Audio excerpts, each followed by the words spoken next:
This program is sponsored by the LPI. Let's make learning work. The LPI has teamed up with Kepler and Co on its Capability Map, the tool that helps learning and development assess where their skills stand and identify areas for growth. It's an important resource in the sector, and it's used around the world.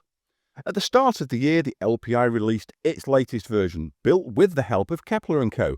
And Kepler CEO Darren Lang and Ed Monk from the LPI are here with me today. Very warm welcome to both of you. Ed, first to you if I may. First, on the partnership with Kepler, you describe it as a key milestone for the LPI's long-term vision for workplace learning. How so? Talk us through it, Ed. I think it's universally accepted in learning now that capabilities are really essential because it moves so quickly. So back in 2012, when we originally worked on this, it was a very small core set of competencies and capabilities that we thought were needed. But that experience has changed in terms of what the capability map looks like and how we work with it. Kepler and Co have taken this to another level in terms of user experience in a way that we couldn't. It's much cooler, it's much easier to work with and to identify skills gaps. And if I may, it's a great tool, not just for the individual trying to find out where they are, which is something we're committed to doing for our members and it's free, but also for teams. So we're actually finding that heads of learning are trying to work out, have they got the right capabilities within their teams according to what the global body is saying is needed. Thank you. And how does the collaboration enhance the capability map's effectiveness for developing learning teams?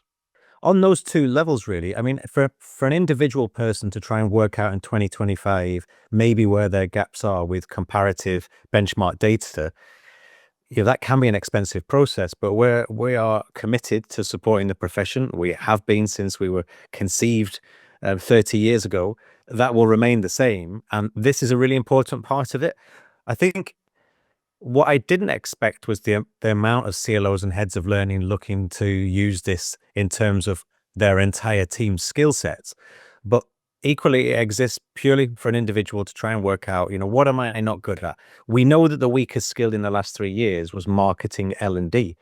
And I think we were pretty much at the forefront of trying to, push that dial, obviously with mass marketing, the amazing work that Ashley and Hannah do there.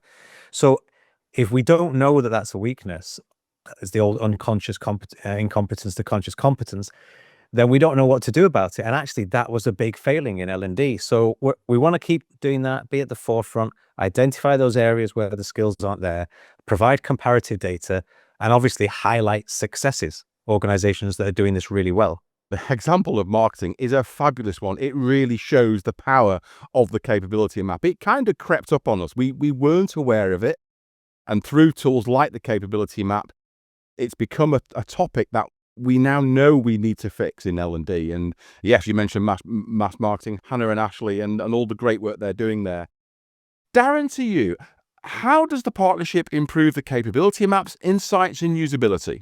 Thank you for having me, Rob. So what's very interesting is that the capability map was always good. What we've been able to do now to enhance it is we're looking at Kepler's core functionality and our real value proposition, which is leveraging data insights. And that's what we put onto the capability map. So it's significantly enhanced the capability map in now that it's more powerful, it's more intuitive, and it's improved in its depth and its precision of its skill analysis and the results that it gives learning teams around the globe.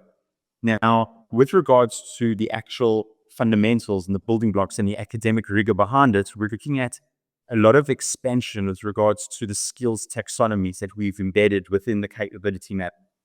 So it's not a static tool anymore. We're looking at forward-thinking future skills that have been embedded into this tool. Things like the fundamentals of AI, critical thinking and fact-checking in AI. Those are just a few of the capabilities that we've put in. Other things like AR as an ethical practice, AR in practice in the business, systems interoperability. And that's really, really what's allowed us to enhance this tool into this forward-looking mechanism for learning teams around the globe. Workplace skills evolve rapidly. How does the capability map help organizations to stay ahead and build future-ready teams? If we go back to the fundamentals, we look at why a skills framework? Why a capability and a competency framework? So if you look at it from that fundamental angle, it's very important because you need to match your skills, which is your inputs and your capabilities and what's available in your inventory at your business, with your outputs, which is your performance, your goals, your strategies, as well as the tactics to get there. And workplace skills are constantly evolving.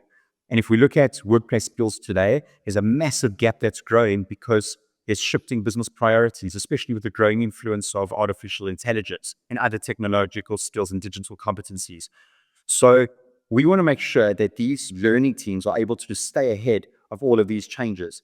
We want to be able to give them a clear, real-time view of what's going on in their organization.